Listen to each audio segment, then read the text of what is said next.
Good afternoon, everyone. Welcome to the next session of today's conference, where CA Chirag Bakshi sir will give his meaningful insights and experience on audit of advances.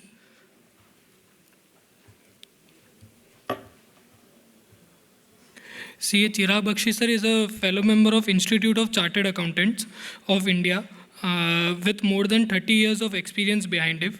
Chirag sir holds a postgraduate diploma in data science from Purdue University, USA, diploma in information system audit from ICAI, and has also obtained qualification in computed audit aided audit techniques from ICAI.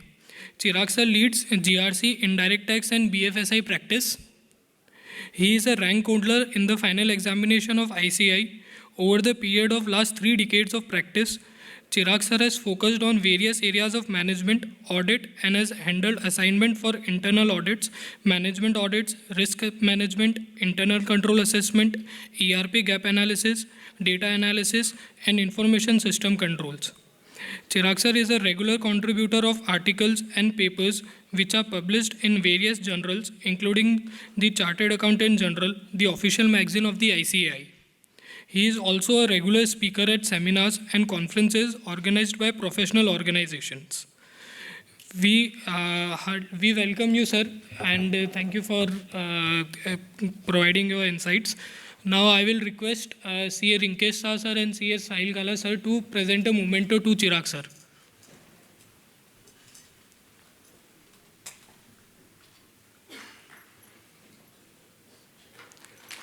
A round of applause, please.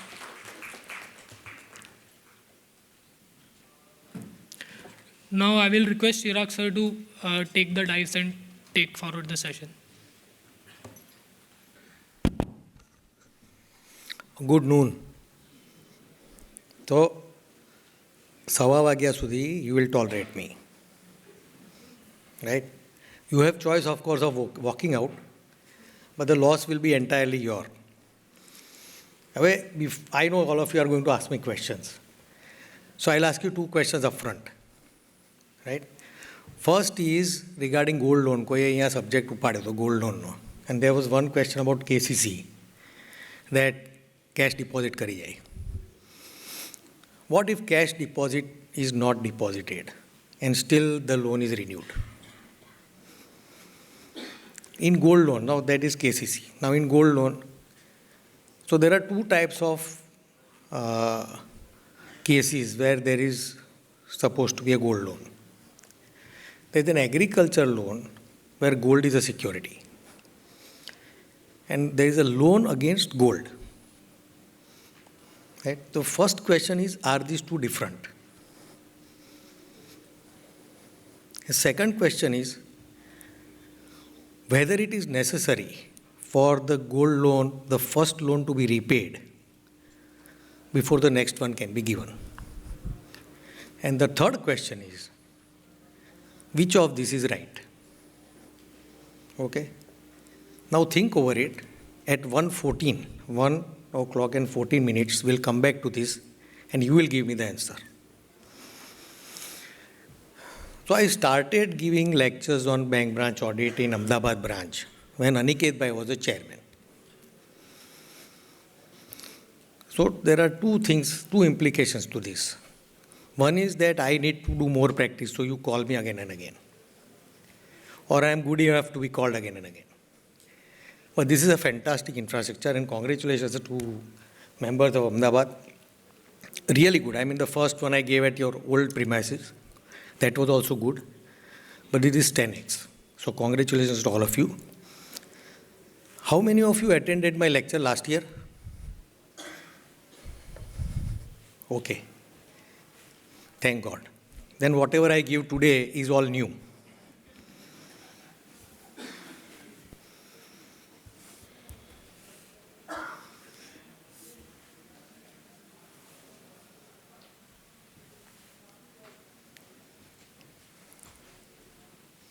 Watch this video, don't watch me. Audio चाहिए? Audio नहीं चाहिए. पानी देना. Water.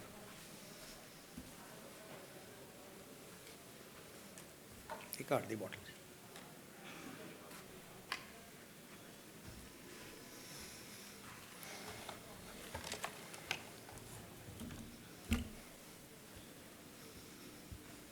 Okay. So what happened in the video? One person was caught. That everybody saw, right? One person came running from somewhere and caught that person. There was one person who ran away. And there were 2-3 fellows who were waiting outside. They ran away before the person who was coming to catch could even reach the 2 persons. What is the moral of the story?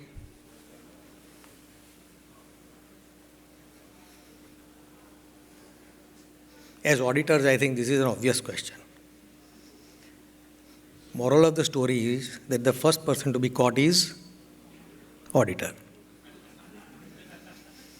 Be extremely careful about any audit, particularly bank audit, because there is too much focus on 2 aspects. Okay, this is not pontification, this is my experience. 2 aspects. One, branch audit. Like every auditee, here also there is a significant pressure to prove that branch auditors do not do their work properly. How do you prove this? There are 48,000 branches that are audited, or something plus minus 10%, doesn't matter. They pick up 2% out of this, because only 2% or maybe less than 2% you find this type of errors. Gross negligence in 2% you do find. That is highlighted. And that is highlighted in such a manner that entire 48,000 branches have not been audited properly. This has been going on since 2009, when it was brought up for the first time to delete all the branch audits.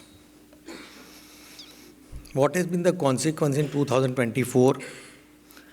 That 80% branch coverage came down to 70%, and now it has been given at the discretion of the audit committee of the bank.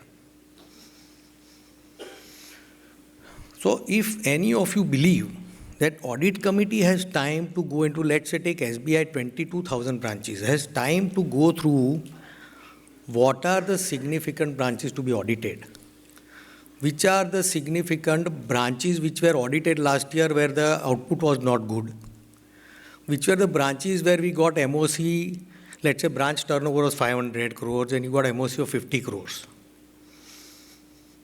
Who highlights all these things to the audit committee? And whether after highlighting this, who feeds them the information saying that, sir, वो तो बहुत कम percentage था, जो ये ज़्यादा percentage है ना वो सब रबिश है, right? So why I am starting on this note is that please do not take this at all lightly. Do not complain that you don't have time. What is now happening is the first step. Swift attack is the best defense. The banks have started to say कि we give them 10 days, वो 2 दिन में खत्म करके भाग जाते हैं. How much of this is truth? They know it very well. We also know it very well. We do hard work for 7, 8, 10 days. That is what we are given. Second problem which I will come to is even more disturbing, and which will, the previous lecture, which will sort of become nullified, of doing audit through CVS. Right? It's not that serious today, but it has started to develop into that. So, we will discuss in this manner, right? I will not spend much time on some of the slides, but in some slides we will have some examples which require our insight, or our preparation rather, not even insight, our preparation to do the audit.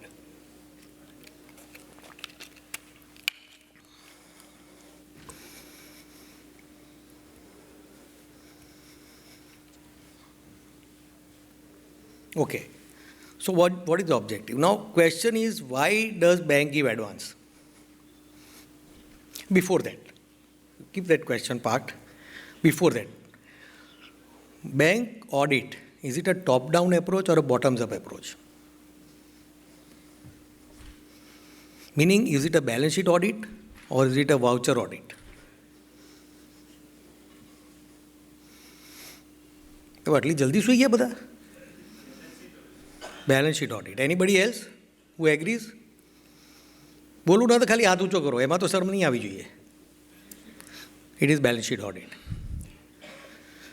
In the current environment, there are a couple of questions કે manual changes થાય તો શું થાય ને interest downgrade થઈ જાય discount આપી દે ને આવું તેવું. Let me tell you, in current environment, branches do not have any authority to do anything in any of the CBS. ગમે એટલો હિંમતવાળો ફ્રોડસ્ટર બેંક મેનેજર હોય ને, he cannot touch CBS and make any changes. No question of daring. There is no opportunity. Number one. Number two, all the documents in public sector banks specifically are stored at the branch level. A dichotomy. How do you do top-down audit when the entire thing control rests in some place? Branch does not have that control, but all documents are at the branch.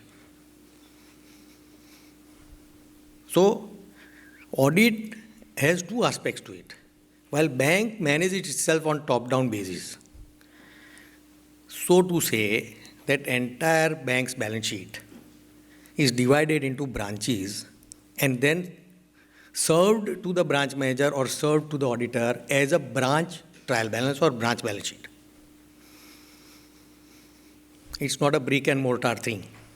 It is combination of the two. So that is top down. What the auditor does, he does a bottoms up audit. Why? Because we rely on the branch auditor to give the first level of confirmation that everything is okay. Right? So our objective is not to say that બધું fraud છે. Our objective is to say that everything is right. We start with the presumption as a statutory auditor that everything is right. Never mix up your role with an internal auditor, a forensic auditor, concurrent auditor. Always remember that, or an RBI auditor. You are a statutory auditor. As a branch auditor, you come only once in a year and you have only 8 days to work with. Right? So if you have a strong point, back it up with evidence, put it in writing, and then do not try to justify that I am right and he is wrong. Accounts એના છે, report મારો છે, matter closed. Okay? That will save you a lot of heartburn and also your objective will be met. Yeah. So these are some of the questions that we have to deal with and we have to understand where our role stops. I am not a business person, I am an auditor. I cannot question business decisions that were taken in April last year and then say બધું ખોટું હતું because I have hindsight of 12 months. But if the process is inherently wrong, then the question doesn't come whether it was last year or 10 years ago. So far as banks are concerned, public sector banks have a different constitution as compared to others. Okay? So if you are applying Companies Act, then be very clear that that bank is registered under Companies Act. Not many public sector banks are companies. So do not try to bring Companies Act restrictions and apply them on banks. You will be all wrong in your audit and your objective will never be met. This is what applies to us. And this is necessary to know before you go into audit of bank and advances specifically.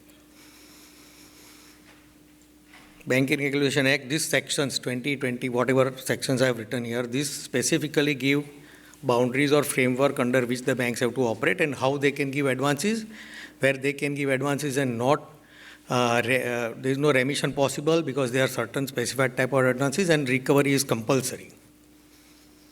So these are the restrictions that have been created. State Bank of India is governed by State Bank of India Act and nothing else.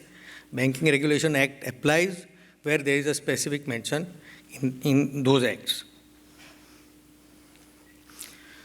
The last one has come only very recently, regulations at a glance. It is available freely from RBI website. You please download it and it's a good handbook to have to carry it along with you. So while you carry it along with you, you also should read it. બરાબર, બેગમાં મૂકવાથી આવડી નહીં જાય, તમારે વાંચવું પડશે. Remember, and it's really good document that has come 2 days ago, and very well, it's a concise thing. All regulations relating to bank, NBFC and cooperative banks are part of this handbook. These are our objectives. Don't lose sight of this fact. I don't have to prove that director fraud check and nothing. Don't go so far because we are doing branch audit, right? Yes. If you have an advance from a related party or a person of the director or director's company or whatever those 5-6 lists, then you have to be extra careful. But mind well, bank is also extra careful. They don't park such advances where branch auditors will do audit. They'll be either in some big branch or where there is an SCA who is doing audit, and there'll be proper documentation for it. Okay?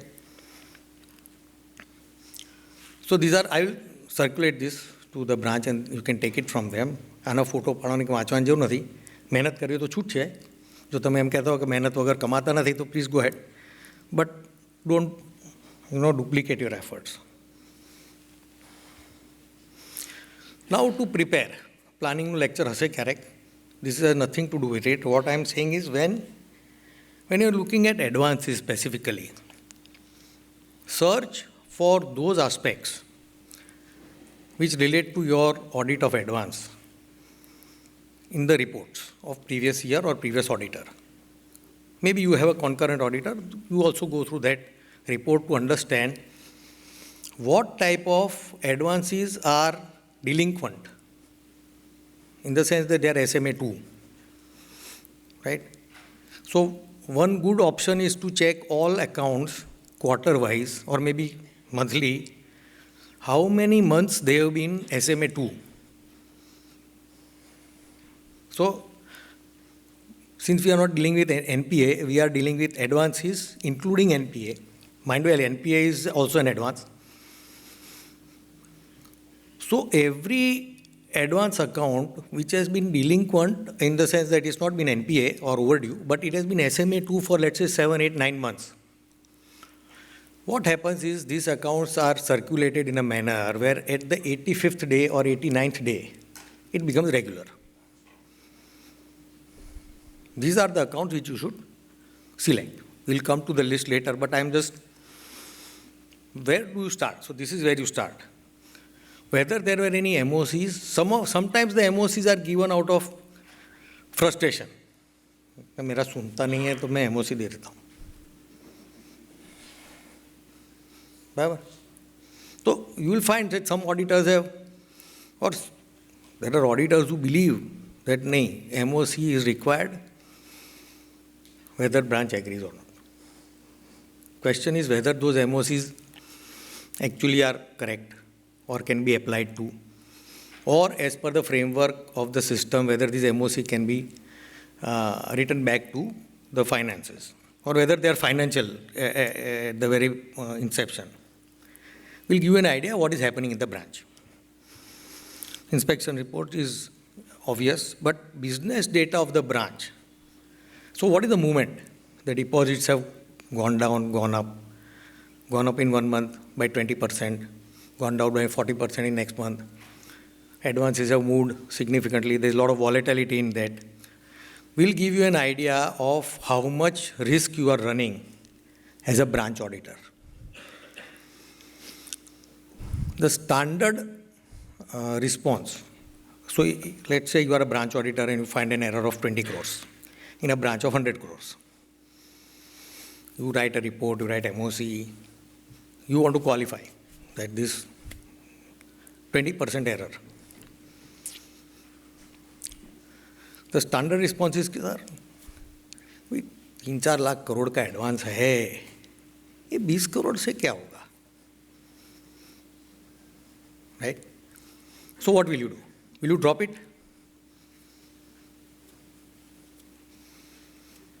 Will you drop it? What do 90% of the auditors do? What do 90% of? They drop it. That is where we are wrong. So now, what is importance of that observation of 20 crores?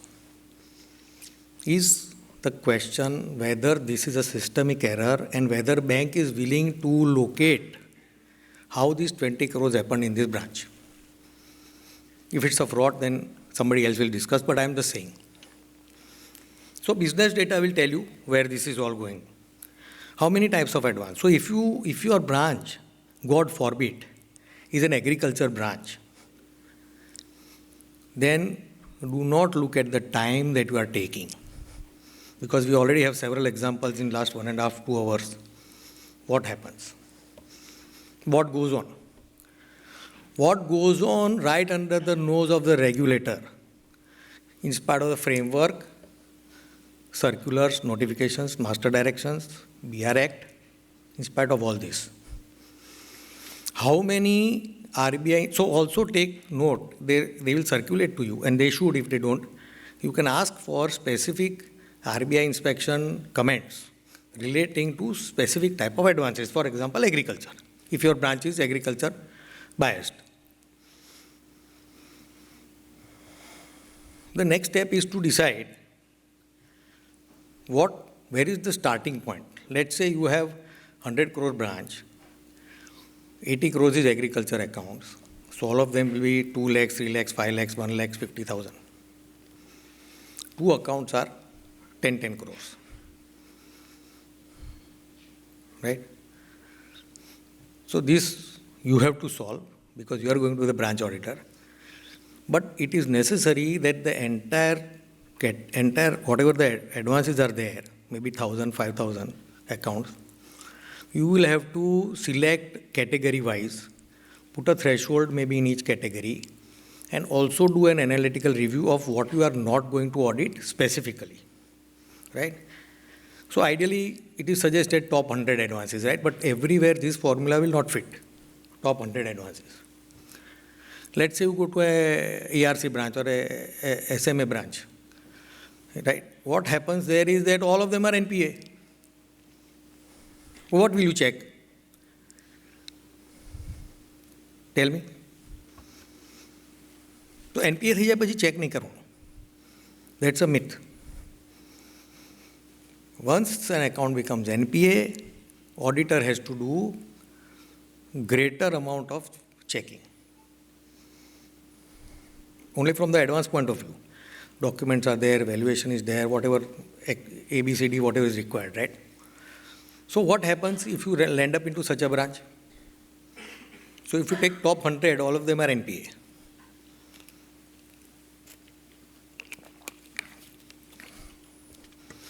Doesn't matter. You check them like any other advance. Because they are like any other advance, only thing is they are not paying. Right? There are some branches where they are heavily non-fund based. For example, there is a branch in Hazira which does only LCs and BGs, bill discounting. Only 3. There is no fund-based account at all. Not a single fund-based account. Only LC, BG maximum, and few. I think it's a 6,000-7,000 crore branch. But I think there's 50 crores of bill discounting. Everything else is LC and BG. Only non-fund based. Then what would be your selection?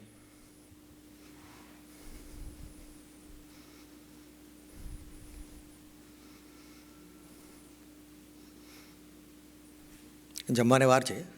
So please give me somebody answer. Even if it is wrong, I'll be happy at least that person is awake. Okay, so again that also will park. So you will have to remind me how many questions I have parked, because I'll forget. Yes?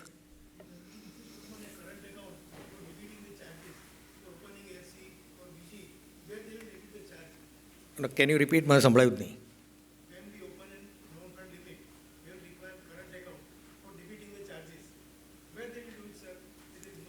So current account is compulsory. I am saying no advances of fund-based.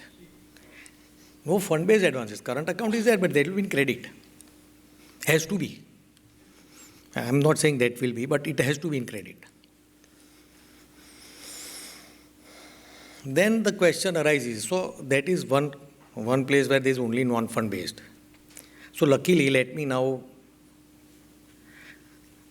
sort of take away the Damocles sword from your head. That branch is only one customer. So that complication is not there. But if there were more customers, what would you do? So keep that in mind. So there is fund-based and non-fund-based. Fund-based is 100 crores, non-fund-based is 500 crores. So how will selection will go? How would you, and what will be your basis for selecting it? So would you say that all borrowers who are having fund-based advances, I will take all their non-fund-based advances also and check? Then what happens to only those borrowers who have, like, for example, current account and non-fund-based? What happens to those borrowers? You don't check them? તો કોન્ટ્રામાં આવે છે ને, we don't have to see. Is it true? That reminds me, it's a good question. Sure, you should think about it. Do we audit contra entries? That comes below the main balance sheet. But do take non-fund based advances also. There are a lot of complications, and some of these lead to accounts becoming NPA for a ridiculous reason. So I'll tell you what ridiculous reason could be. 20,000 crores of advance. There is, I think, 4,000 or 5,000 crores of LC. And one LC was overdue for 90 days. What was the amount of that LC? 1 lakh rupees. What is the consequence? 20,000 crores becomes NPA. Right? So be extra careful. If the LC is not sanctioned within the powers of the branch or the bank, is also an issue. If the LC is without document, is also an issue. We discussed this. You should take SMA2 advances definitely for your audit. Red flagged accounts may not be NPA, should also be taken for audit. And then there is a question of unsecured accounts. So what is the amount of loan that a bank can give without security?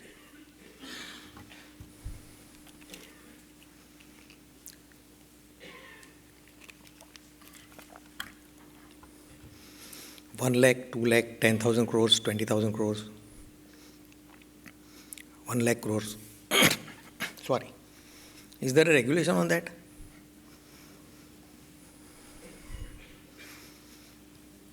Any amount. Give me any one amount. No, I am not asking you definition. I am saying what is the power that the bank has for any type of loan to be given without security, including agriculture. So agriculture, I'll say 2 lakh. 2 lakh rupees. I am saying, can they give 5,000 crores? 10,000 crores, can they give?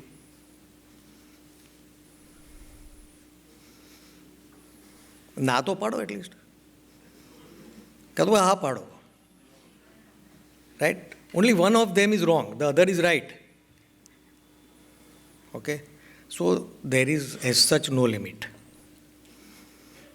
It's a shocking thing, but there is as such no limit. What are the regulations? Regulations say that there should be a board approved policy and a control framework in place to see that the amounts which are given without security are given properly. One advance, which is very famous, is Air India. 10,000 crores were given by State Bank of India. What was the security?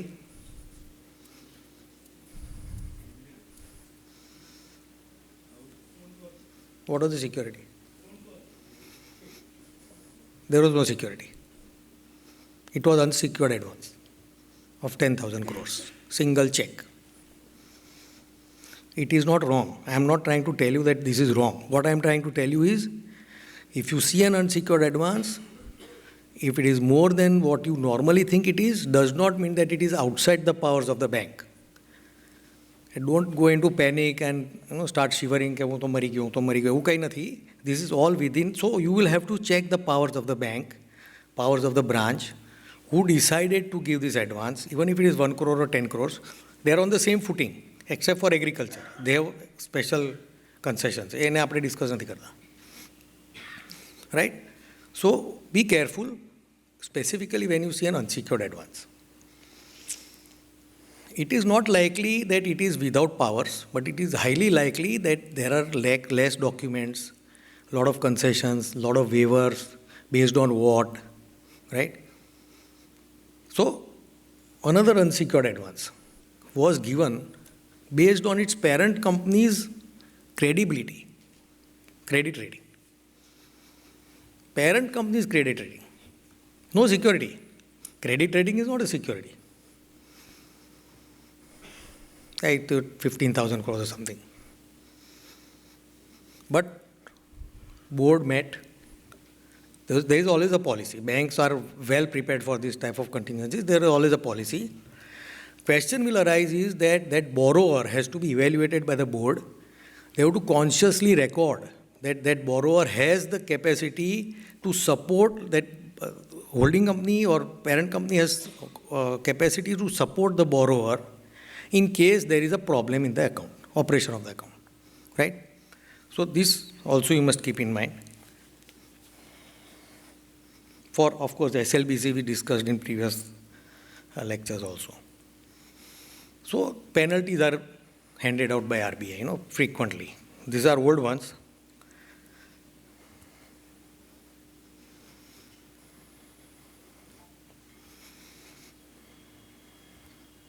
This is the latest.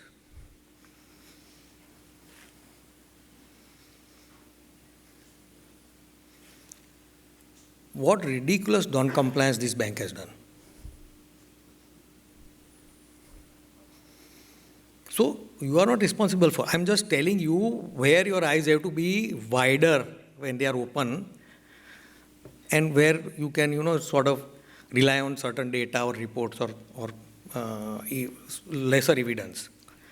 But banks have been known to step over the line for most silly and stupid things. If this happens often, then the auditors will always be questioned, even if it is mildly. They may not say that you are at fault or you did not audit properly, but they will definitely question that what did you see, when you saw what was given to you, did you verify, what evidence did you collect to see that it was right, all these questions, and you will have to answer with proper working papers to support it. So remember, documentation is must of every single thing that you do. If you are sitting with the branch manager, just don't listen to him, drink tea and go away.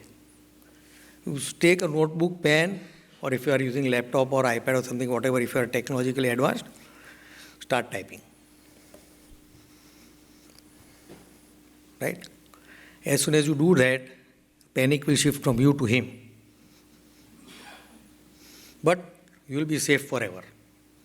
Safe on two counts, you will do your job properly. And two, if somebody questions you tomorrow, you will have every evidence to say that this was discussed threadbare, everything was given to the branch manager and he has agreed with me. Guidance note.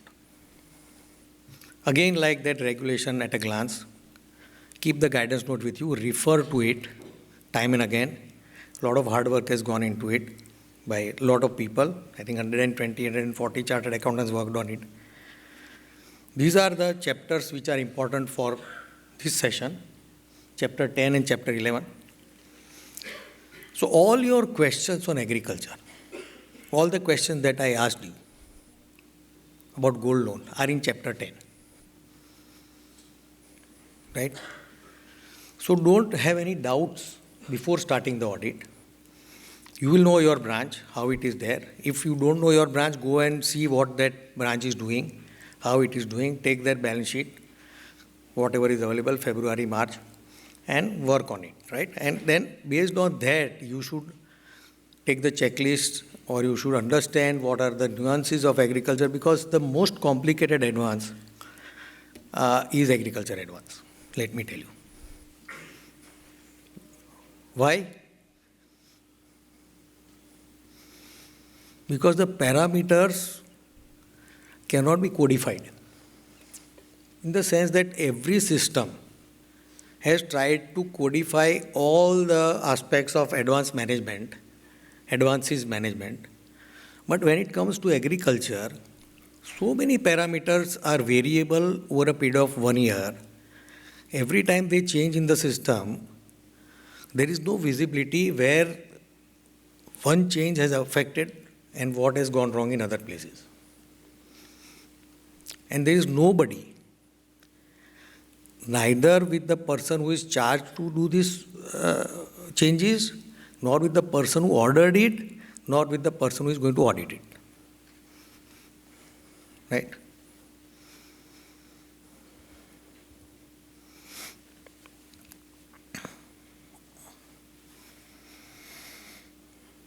So you can read this elsewhere, but restrictions on loans and advances, these are part of Banking Regulation Act. They are 2, 3, 4 liners. They are legal language, drafting is there. But for all of them, there is a master circular or a master direction. If you come across any of these advance, then without starting to do audit, first refer to the master circular or master direction affecting this section.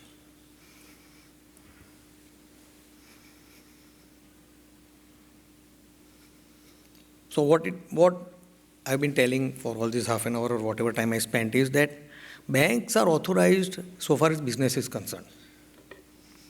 Banks have to make their own policies, their own procedures, and they have to be within the framework of RBI. What is the framework of RBI? It starts from this section 21, power to control advances. Now, it has become so routine for all of us, margin hai ki nahi, SWIFT chalta hai ki nahi, whether it is connected to CBS, but where does it all come from? Where does the final authority lie to say no? Otherwise, it is all yes. It lies in section 21. This is a life cycle. Credit evaluation hoga, so somebody will give a proposal, credit evaluation hoga, sanction, disbursement, monitoring. What is our role in all these things? Am I giving this advance? I am not giving this advance. So, but why do I have to check this credit evaluation? For example, fundamental question, કે આટલું બધું જોવાનું શું જરૂર? I'll just take the advances and 90 days થયા કે નહીં, બધું બરાબર છે, 90 days નથી થયા.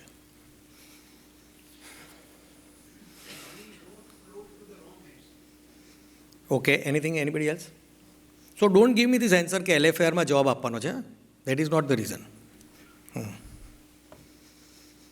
Anyone else?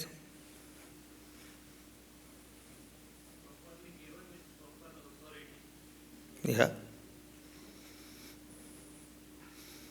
Evaluation કેમ કરવું પડે? What you are saying is monitoring. Why do I as auditor have to also get into credit evaluation? So is it possible? Today it may sound far-fetched, but is it possible that I give advance because આનું મોઢું મને બહુ ગમે છે? Do I give advance like that? So honestly, today it is still happening. So આ કેવું છે, એક જમાનામાં there was a joke going on કે people will say કે મારે income tax કેટલો ભરવો છે, હવે balance sheet બનાવી નાખો. Right? So then in such cases what happens? Credit evaluation is prepared because I want to give loan, which would lead to a systemic error if it spreads across the bank. Right? There was one question, હમણાં હિતેશભાઈ મને પૂછ્યો, અને એ question દરેક વખતે દરેક માણસે SBIનો auditor હોય એને પૂછે જ છે કે ક્રેડિટર, પેડ ક્રેડિટર ને અનપેડ ક્રેડિટર કેમ એડ કરવો એડવાન્સ ડીપી ગણતી વખતે? It's a fact. SBI has sent warning letters to the branch managers. They have pulled up few branch managers. They have put this policy, circulated it with a bold letter saying the chairman's instruction. So auditor is required in credit evaluation.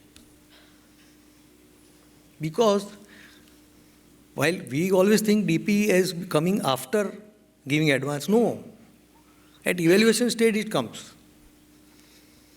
Whether he is able to give enough security so that there is a drawing power. Otherwise, the limit up in the drawing power 0, so where is the advance? Right? Right or wrong? So, neither here nor there, all of you.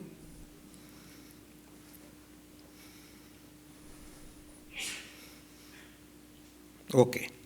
It reminds me of a saying, but I will not say it here. I'll say it in private to anybody who wants to know.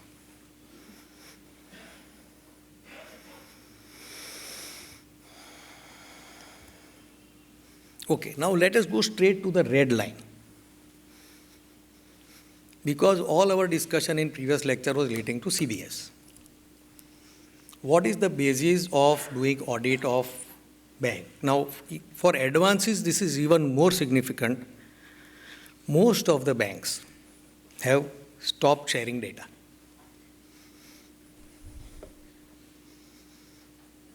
Well, audit कैसे करेंगे? Most of the banks have stopped this. What is the reason? What is the background? For 5-6 years I have been struggling. While we did get a lot of data to work on, but it was a struggle. And from now onwards, they are saying, come to our office. This is the desktop. These are the data. Do what you want to do. I'll give you Excel. I'll give you Word, and you work on it. If you have 10,000 line items, 15,000 line items, maybe it will work. But you have 10 lakh items, 9 lakh line items. How will Excel doesn't work beyond 7 lakh line items for your information. It takes data up to 1 million line items, but after 7 lakh line items, everything is ignored. Don't depend on Excel beyond 7 lakh line items. Now, so question number 1, which remains uppermost in our mind, where we have severe restrictions of data sharing, how will we do audit?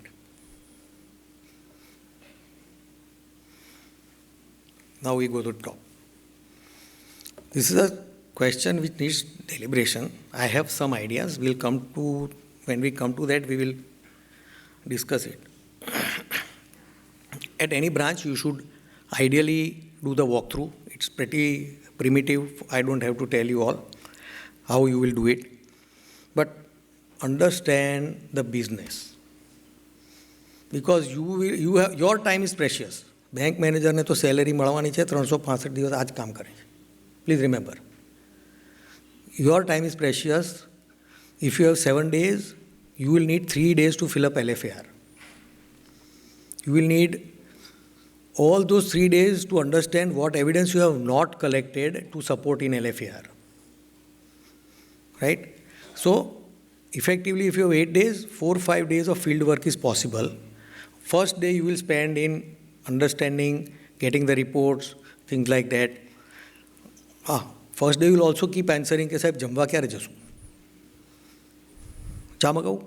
Juice? સાહેબ lassi best. And you will spend the entire day only answering him કે ભાઈ મને માફ કર દે. Right? So plan it in such a way that you understand the business so that you reduce your efforts and your team's efforts. Right? So I don't expect you actually to go there, but your team has to understand the business before they sort of dive into the audit. 10 file le aao, aam karo, give me vouchers, this, that. It will end up into a lot of confusion. You will have LFAR with only 3 questions answered, everything else will be not answered. You won't be able to file any MOCs, you won't be doing any certificates, will not be even complete. And then what happens? Branch manager will say, nil, you will say, okay.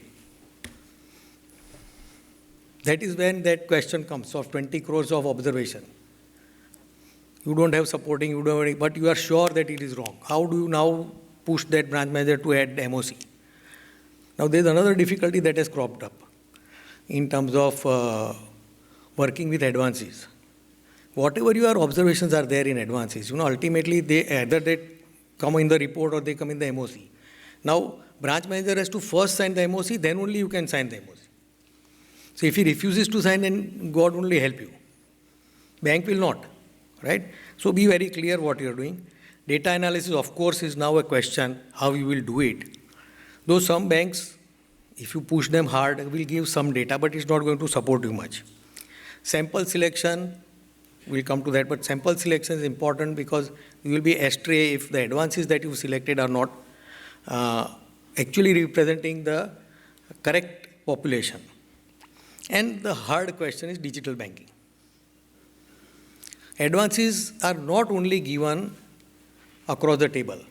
Now they are also given on mobile apps. Pre-approved loan, 30 lakhs. Pre-approved housing loan, 50 lakhs. You just say yes and a loan is given.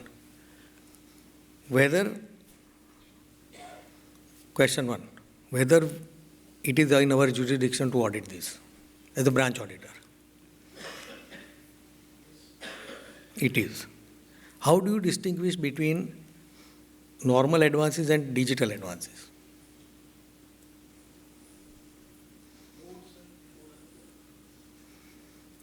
So that is one thing. So there could be a different code. But if it is under the same SIF, then what happens? So mind well, you work only with customer identity and not account number, because otherwise you will again do a lot of hard work. So if there is same SIF, and this question is troubling even Reserve Bank of India. They are really overwhelmed with the exceptional growth in digital banking, particularly in terms of advances, and is creating a havoc. Now, when will you come to know of this result is when this account start becoming NPA or turning out to be fraud. God only knows what will happen. So how do you equip yourself with digital banking when data is not going to be shared? Ideally, you should tell your central auditor to share the data branch-wise of how many digital banking advances are parked in your branch. That is one way. Second way is to say that, okay, all digital banking assets will be dealt with at some central office, right? I don't know how each bank will behave, but as of today, nobody has put pressure on them to see that digital banking in terms of advances that are given should be audited in same fashion as the normal advances. But from last 1.5 years, RBI has put tremendous pressure on the auditors that this is not coming out anywhere. So this time I am sure the central auditors will download everything and say that you please check this and confirm that your digital banking advances are either proper, not proper, or lack of evidence, right? Not always you can say yes or no. Sometimes you don't have evidence. What can you do?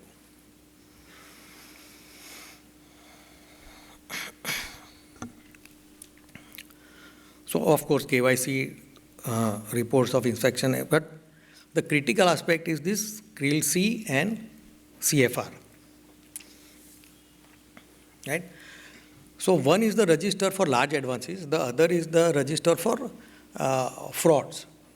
Now, for CRIL-C, these are only accounts over 5 crores, and for CFR, accounts below 5 crores. Both of these are run by RBI. They are both registers which are updated now through system directly into RBI portal. And every branch has to keep one CRIL-C printout for every advance that they give. What is the significance of CRIL-C? It has the entire history across the industry of that borrower. So let's say the borrower has 5 banks, HDFC, State Bank, Indian Bank, ICAI Bank, like 5 banks. So every bank updates the status of that borrower every time the status changes, mind you. So long as the borrower is standard and not even SMA 0, that CRILC will show that the account is standard. If it goes to SMA 0, it will give a list of how many accounts are SMA 0. If it is defaulted even by 1 day, so 90th day, if the person does not pay his installment, it will appear immediately in CRILC saying that put into default on this date. In the evening he pays, it will again say taken out of default on this date. So every account that you select, ensure that you have CRILC if the account size is more than 5 crores, advance size is more than 5 crores. It also gives customer ID wise, which are the other accounts that the customer has, borrower has. It will lead you to conclusion of whether, so for example, you have selected a borrower and the CRILC is blank, right? Now the question is how much risk you will run if you don't audit this. First question, that I don't want to audit this, then what is the risk you run? Second question is that, okay, if I select everything which is only bad, then what is this category of accounts which will go documentation nahi hai, kuch nahi hai, so I will miss that. So it gives you an opportunity to select these borrowers also, and you also know that so far as operation is concerned, the risk is very limited.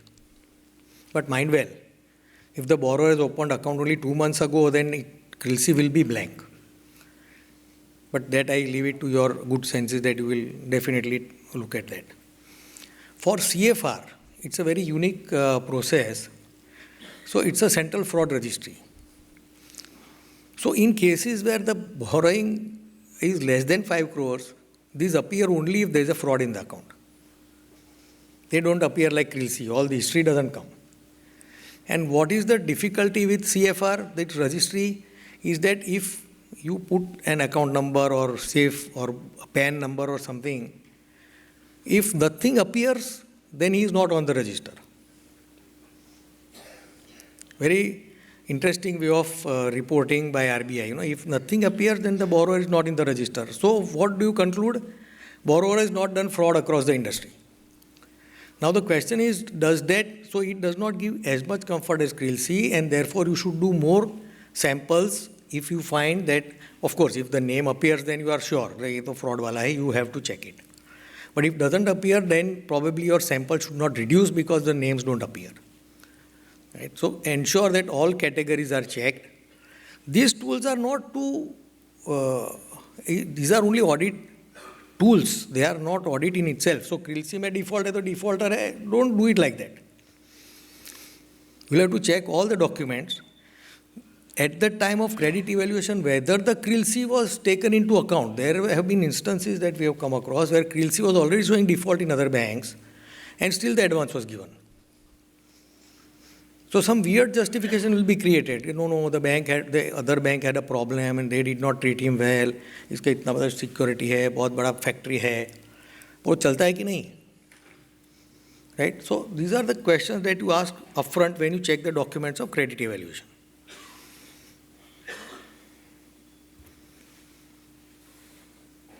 Then of course, there are questions in LFAR where you have to give details of large borrower advances and what advances you checked and what was, whether those questions are in yes or in no. If they are in no, then you have to give why they are in no. It is yes, then you have to say how many samples you have checked.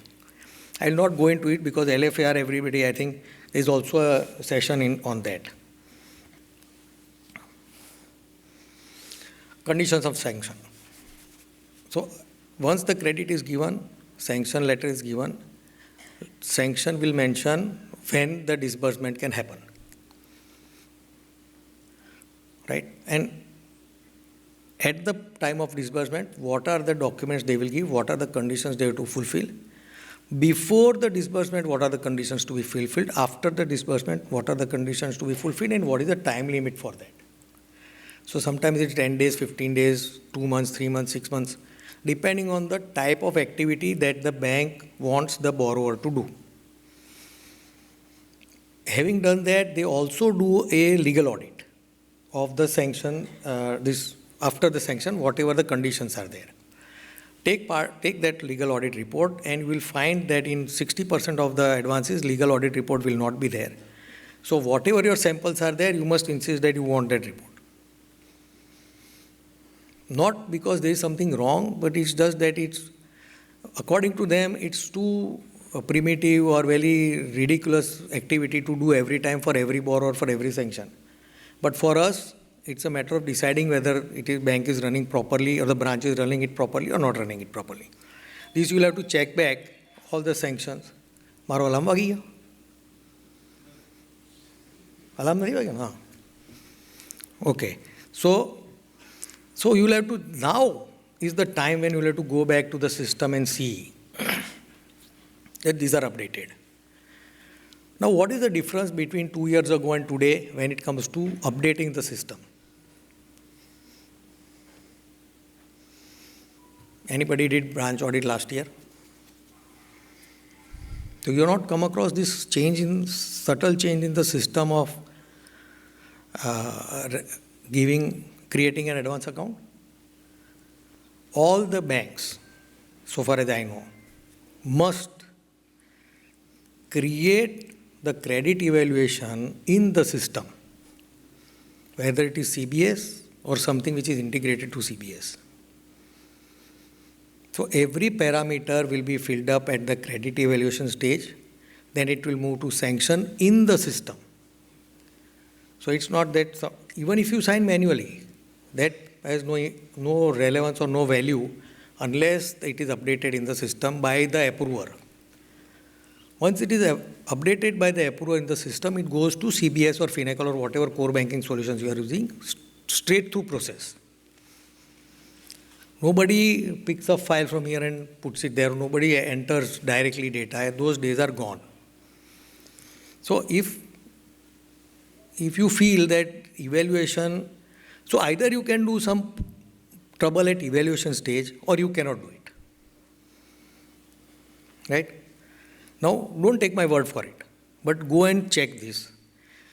Why I am saying is, it also improves your throughput in terms of whether you should look at, now, unless there is KYC, sanction will not be given.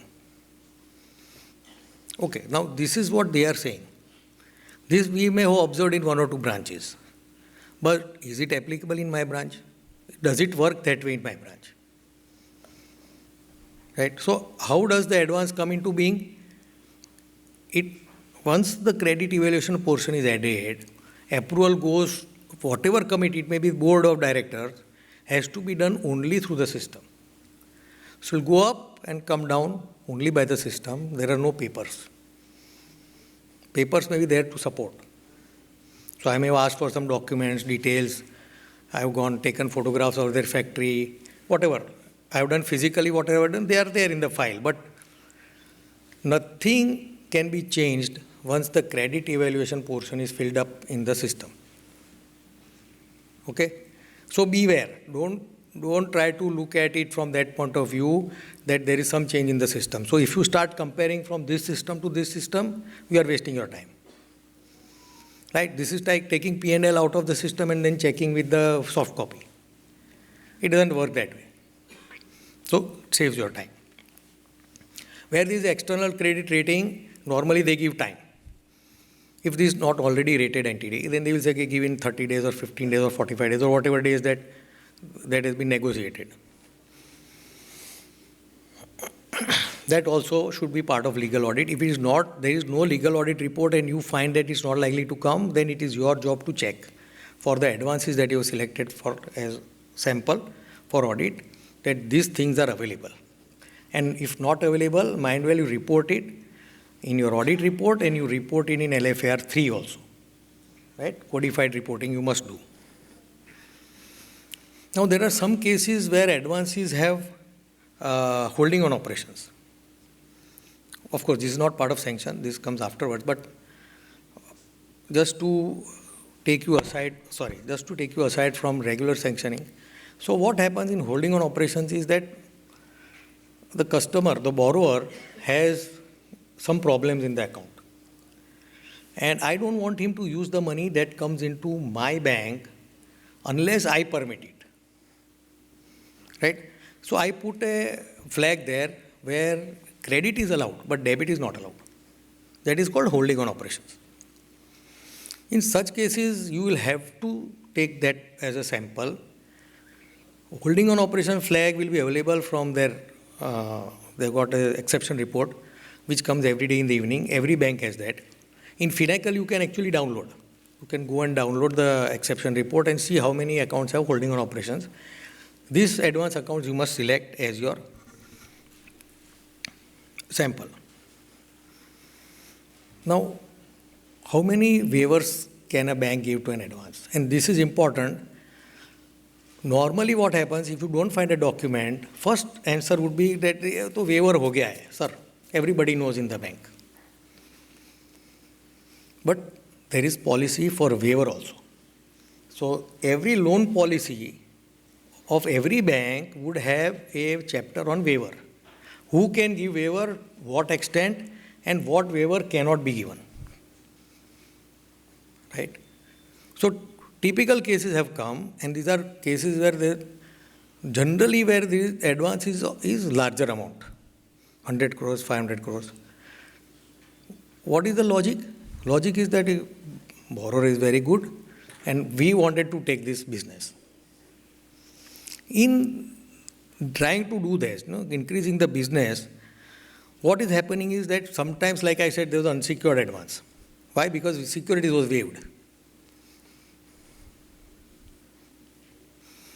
Larger moratorium. Now, whether I have checked this fellow, a borrower in the entire industry, in what all banks he has borrowed, where they have got waiver, what is the outstanding they are having, in which banks he is having SMA2, which accounts he is having SMA0, SMA1, which banks he is already fighting to save NPA. Have I taken this into account when I am giving all these waivers? Another issue is stock statement. So every auditor goes there, as gentleman asked here that what happens if stock statement. So every auditor goes and takes the data of missing dates of stock statement submitted. But it's a good thing.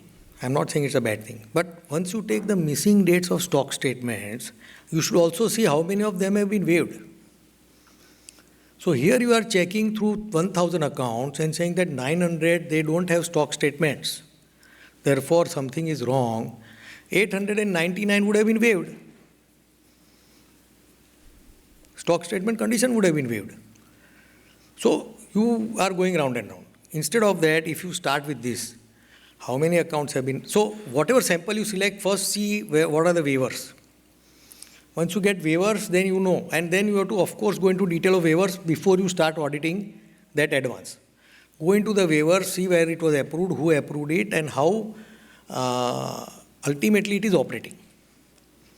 So I waived stock statement for 2 years. पर ये account को तो 10 साल हो गया, तो आगे से चली आती है. Nobody bothers in, because what am I supposed to do? I am supposed to sit on the counter. I am supposed to keep relationship with the borrower. I am supposed to keep relationship with the depositor. I am supposed to do accounting. I am supposed to do field verification, physical, legal audit, this, that. तो मेरा ये stock statement नहीं है, तो नहीं यार, इसमें waiver है ही ना. But in such cases, that account would become NPA. Right? So we have to be careful what are the exceptions that are generated by the system itself. This is not something which is wrong or an error. This has been carved out. Whether it is for convenience, we don't know. I don't even want to know whether it is for their convenience. क्योंकि कोई stock statement नहीं देता है तो मैं सबको waive कर देता हूँ. But is it logical? Right? So I am not going into all that. If you have waived something, is it by exception or you are doing for everybody? If you are doing for everybody, then that is absolutely wrong practice that the bank is following.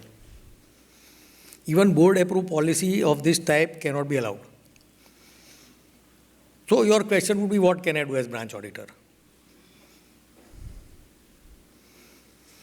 So first thing, talk to your central auditor, whoever he is, before you escalate it.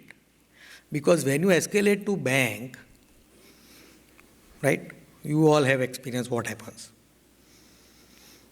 Every discussion other than your subject will happen. And some 15-20 days will pass, and then they will call you, threaten you, बहुत late करता है, next time audit नहीं दूंगा. Late मैंने नहीं किया है. I gave you a simple question that how this policy is saying that all stock statements have to be waived. You don't have justified answer. So you are delaying it, right?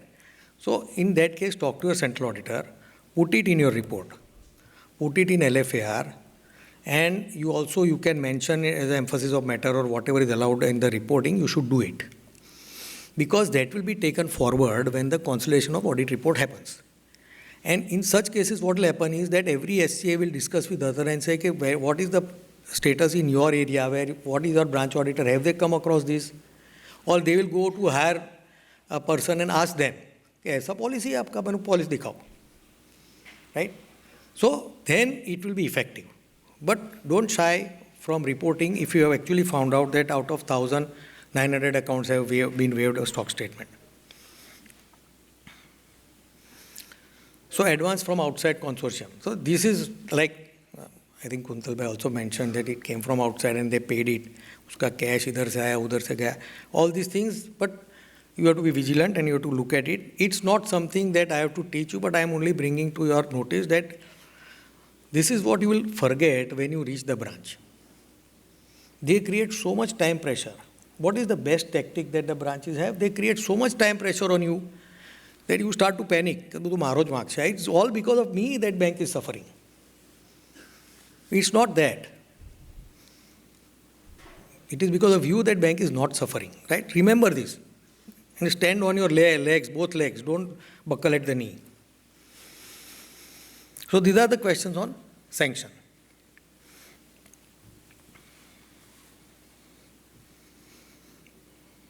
For this you need evidence, mind well. So if you write yes, you should have evidence. If you write no, you should have evidence. If you say that I cannot find out anything, then also you should have evidence. Keep papers, documents, notes.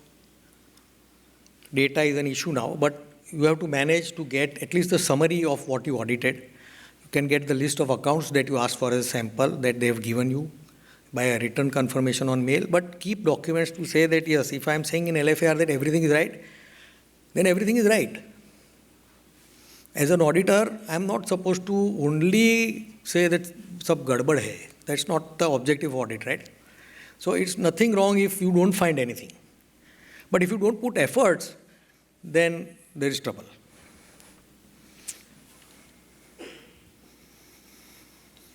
So disbursement would be of several types. I mean, it's not possible to list them down. What would be the methods deployed for disbursement? Some give directly to your vendor.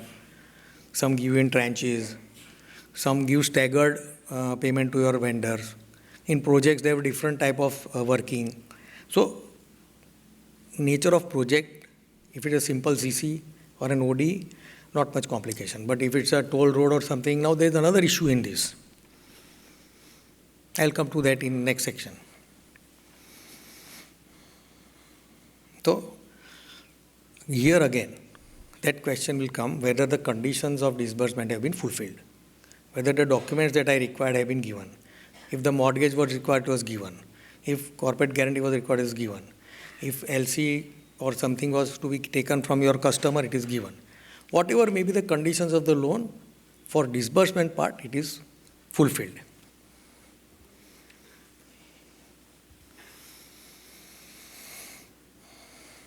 Before we discuss this, I will give you an example of projects like toll roads. Now what is happening is after the InvIT have taken over, government is also pushing, industry is also pushing that InvIT should hold the toll roads. Reason being then they can get more people to enjoy the fruits of the project, and then the toll roads also don't find it difficult to get funding. So banks have got special dispensation. There is a circular on how much they can invest in an InvIT, what is the cap. So 10% per InvIT, 20% for the total portfolio. Now, what is the issue that comes up? So long as everybody is profit, everybody is happy. But InvITs inherently have a condition to their lenders or the people who are funding them that they will get X percentage of interest or dividend on regular basis. Right? So some of these conditions are, so for a layman it looks exorbitant. So there is an example where they give 16% interest to their investors. Right? And the bank is charging 8% or 9%. Now, what is the question? Question is that bank is funding that 16%. Now, ideally, as a business of InvIT, this is not true. But if you go deeper into it, that logic will fail. How do I give 16% from capital? And for how many years? Because a toll road will not be over in 6 months. It may be 5 years, 6 years. Even airports could be part of it or ports could be part of it. This type of funding system. Well, how does one judge whether the loan or the participation in InvIT was done judiciously? So question number one is that at outset it was judicious. In hindsight it was wrong. Right? But if in hindsight it is wrong, then it's still judicious. Remember. Because on the day I gave the funding, all conditions, all parameters, all variables were exactly as they should be. And over, let's say, COVID hit, or Trump attacked Russia, for example. What happens? Everything goes out of sequence, right? And then you say that ये तो fraud है. This bank has colluded with InvIT and they have given wrong investment. That's not right. So, if you find that you have such a funding, some innovative way of funding, it may not be InvIT, but some innovative way of funding the borrower, and you find that the borrower is not doing well, before you judge the bank or the borrower, you should go into the details of the basis of funding when it was given, let's say 5 years ago, and what things have changed. Everything will be documented. Mind you, in any bank, nothing is verbal. So if things are not going well, there will be 2 times the documents as it would be when things are going well. Okay? And most of it will be discussed in board. Now you wouldn't have access to board minutes, but you should insist that there should be a comfort from the bank to say that these are the agenda items of the board and they have been discussed. Put it in form of your representation letter. If nowhere you get comfort, you put it in your representation letter and let the branch manager sign it and give it to you.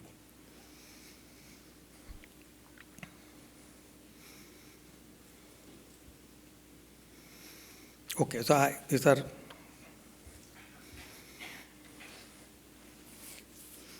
this is simple, pure theory of audit, which all of you know, but it is good to refresh, right? एकम सत्य बहुधा वदंती. एक सत्य हो तो 1000 बार repeat करो ना वांधो नहीं ना सत्य જ છે because that is what institute tells us કે આ જોવાનું આ this is how you check, right? Question is of documenting how you took sample. While this gives you what type of samples you can take and what type of samples will give you right a path to completing the audit. It is necessary that you also document why you took these samples, what was the background in which you decided that this is the sample strategy that I have. And once it is documented, please ensure that you follow it. You take samples with one reason and audit with different reason, then it doesn't make sense. Ultimately, there is no conclusion to the audit.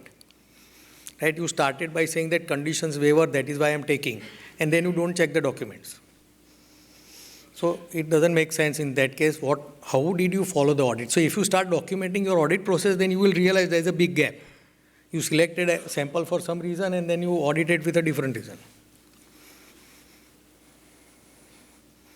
So RFI is risk-focused internal audit, right? Okay, in RFI, let me caution you. So every RFIA has a closure and every closure is audited in the bank, right? It is it is not good to rely on the closure blindly. Because what has been found by the banks is that in some cases, there is 100% false compliance.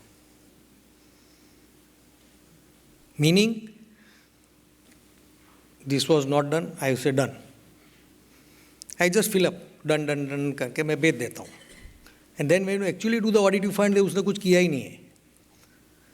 So you should not rely 100% on the closure unless you have an audit verification of that closure. So ensure that you complete the cycle even at your end, while you have to take risk focus audit, and then I don't know, it's 400 pages and 500 pages. Sometimes it is absolutely useless to go through 500 pages and not find anything which is material. But for the advance that you have selected, I think it's a good exercise. It may give you good insight that there is nothing to check. Right?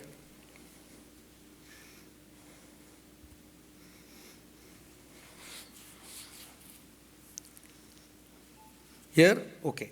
So there was a typical case, a very famous company had 900,000 crores of exposure, or 400-500 crores of stock, and everybody was happy, it was going on well. Suddenly the business started to go down. They made some few wrong decisions, and the company started to go on the weak side of business.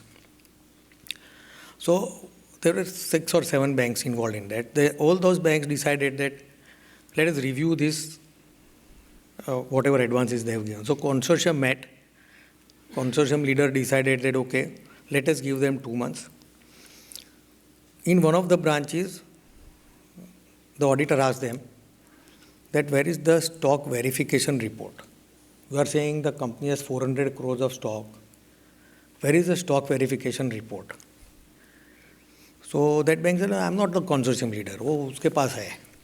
Go and ask consortium leader. So, okay, you go and ask and get us the report. 2 days later, that leader comes and says, हमारे पास तो कुछ नहीं है.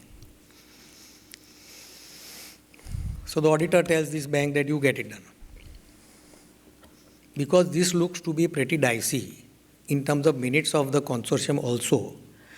There are a lot of discussions that has happened where some of the banks are saying that मैं इसको NPA कर देता हूँ. To that extent it had gone, right? But it survived.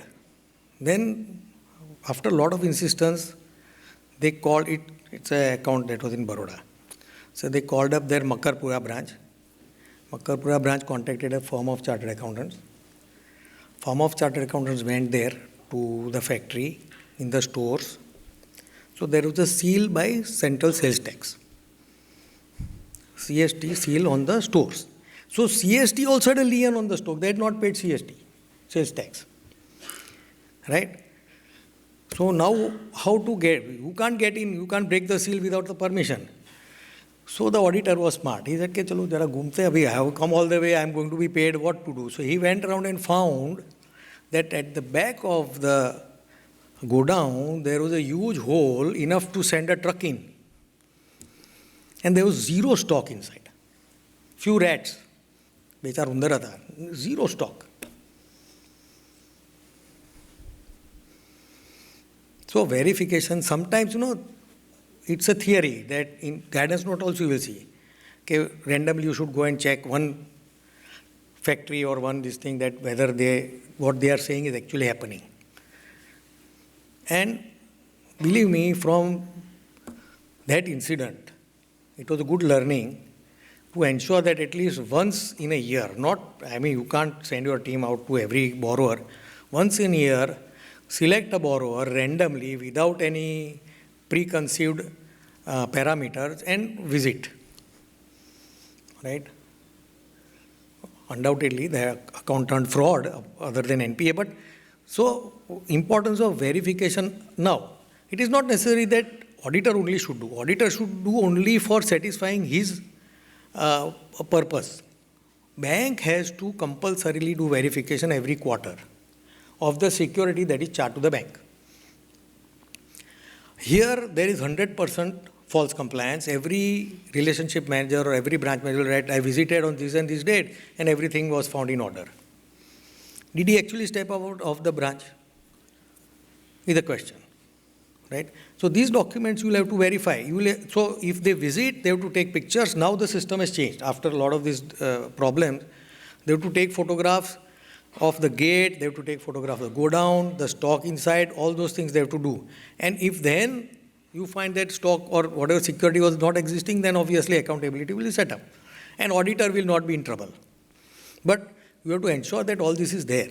For the samples you have checked, you can't do for 100%. And if you are going to check out of that sample only few for this type of verification, then make a document of that we are not. So I have got 100 accounts. In 2 accounts, I am going to verify the physical verification documents. Okay. If you don't write down, then you have not done it. Okay. God will also not save you. Right? So there is a saying, in God we trust, others we audit. Right? So these are others, and therefore you must audit them.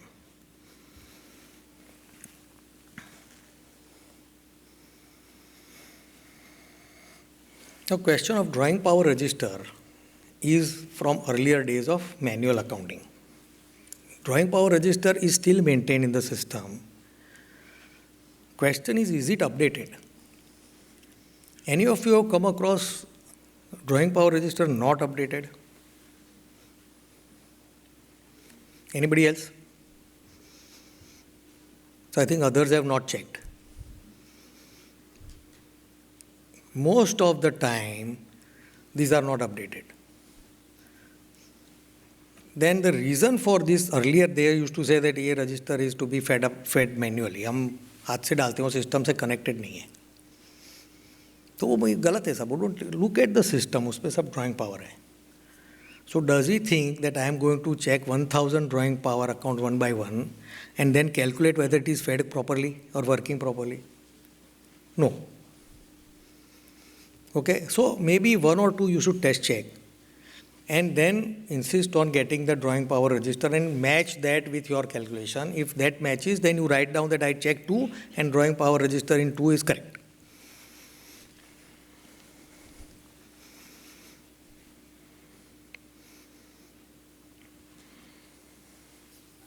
So we discussed this interest rate master, limit master, drawing power register. All this data is available. But yeah, in some cases there is a problem. For example, in CBS, since it's a transaction software. So let's distinguish between the two. It's not a reporting software. Therefore, any core banking solution will not be able to run query from the front end. So if you are trying to run a query from front end, it will not work. Now, if you want to say that I want interest rate master, then you can get for one account. But if you want to see which are all the advances where MCLR was changed on 1st of June, then you need to go behind this thing. At back end, they will give you the list. Now the question is, what is the turnaround time? Turnaround time is slightly larger because they have an hierarchy, deliberately so that you don't keep asking them. And if you want to get a lot of things from back end, best thing to do is do it on the day 1. So your limit master, if you want all the borrowers, if you want one, then you can check. That's not an issue. If you want, let's say, your entire sample to be given in the list and plotted across columns, you give the columns and the report and you say that you please send this to me. Right? So limit master, interest rate master, then penal interest, then your even in NPA, whether SMA 1, 2 parameters, all those things you can get from, but it all comes from back end. You can't run the query from your front end. And if you can, they will not give you the access. So don't go there. There was an issue. Now there are internal accounts. You are all aware about internal accounts? If you are not aware, say no, because you will not understand what I am saying. To ensure that the entries pass properly to the borrower, they create these accounts where the first entry will hit. From there, the second entry will hit. So that they don't misaccount that entry. Those are internal accounts. There are cases where they have to pass on charges from one business unit to another business unit. For that also they have internal accounts. Then there are cases where there is a failure. So one debit happened but credit never happened. For that also they have internal account. These accounts don't reflect anywhere, except if there is an outstanding of more than 90 days, then 100% provision has to be made. Now, these internal accounts have a problem because there is no auto entry. If there was an internet entry of debit which was to be credited to Y person in my bank, but at that point it failed. Now the system doesn't know who was to be credited. So the person in charge of that internal account will go through the history, he will talk to the bank if it has come from outside and decide that isko credit dene ka hai. Then he will pass an entry to credit that account.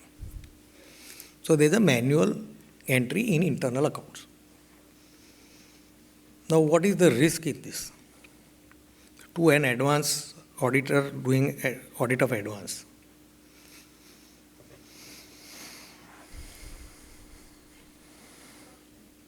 Yes जोर से बोलो भाई.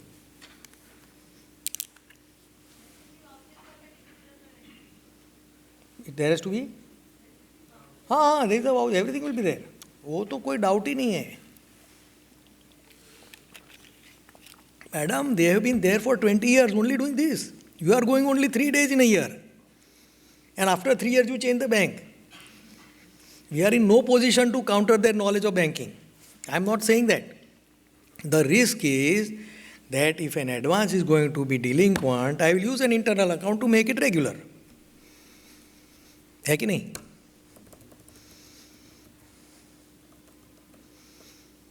So, when you are verifying advances, in your sample, you ensure that no entry should come from an internal account. Now the question is, how do you identify it? So these do not have the account number that is given to a borrower or a depositor. Some internal accounts have 99999, right? And the name is also dummy. वो तो पकड़ लोगे आप. But there are some accounts which, like for example, suspense account. If you check suspense account, you must, in fact that is part of your audit, वो P&L में के कहीं आएगा आपको. Suspense accounts, you will find that there are thousands of entries there. Suspense account cannot remain open for more than 24 hours. So if there are thousands of entries, how do I trace any one entry from here to there? ठीक है? Oh, it's not very easy. You have to be aware that this is happening in the branch. How will you be aware? You will have to go and ask, okay, how many internal accounts are blocked? You don't ask them how many are open. तो बोलेगा कोई भी नहीं है. Right? So how many are blocked? So he will say इतना blocked है. Then you ask how many are there? So इतना है. तो difference is where you have to be alert कि इतने account में कुछ हो सकता है. इसका मतलब ये नहीं कि होता है. I am not saying that this is everybody is enjoying at the expense of the bank. ऐसा नहीं है. So in State Bank what they have done, State Bank they have created a portal where if you pass an entry into same account, debit and credit, it is immediately posted there as MIS and goes to chairman.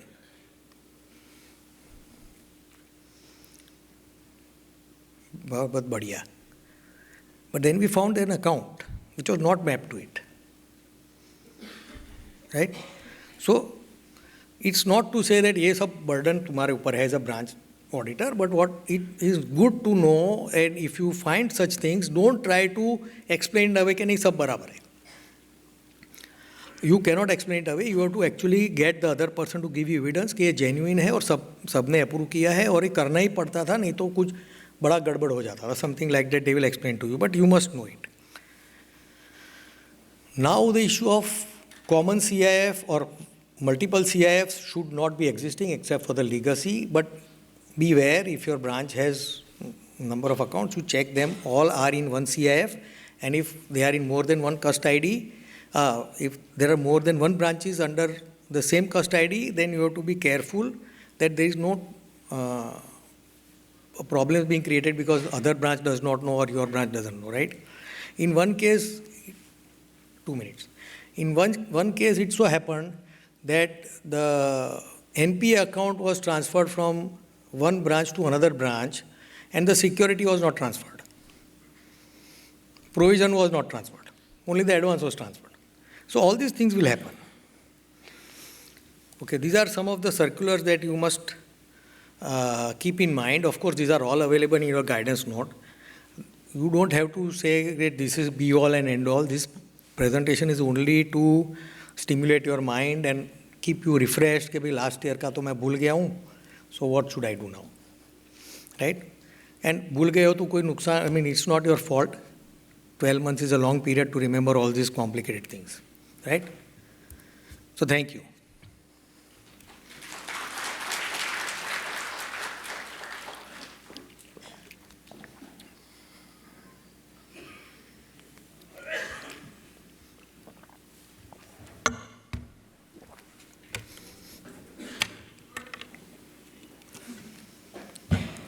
Thank you, Chirag Bakshi sir, for your valuable insight on the topic. I, Nirav Soni, on behalf of Ahmedabad branch, extend our grateful gratitude for sharing your expertise. Your words, love, truly extend us and would love to live on our future also. Thank you, sir. We would be goes to for lunch and we'll start our next session by 2 p.m.